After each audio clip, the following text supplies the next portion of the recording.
So today at Ryan's Rod Service, just continuing buffing.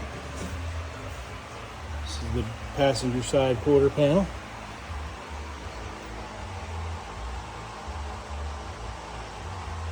I'm pretty happy with how she's turning out. She's looking pretty good.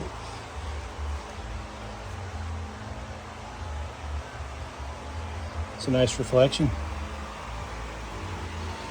And come back over here.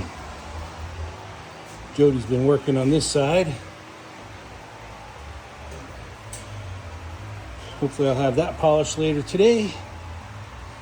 There she is. That's what she starts out like. And then we work our way to a nice finished product. Looking good. Hope everybody's having a good day.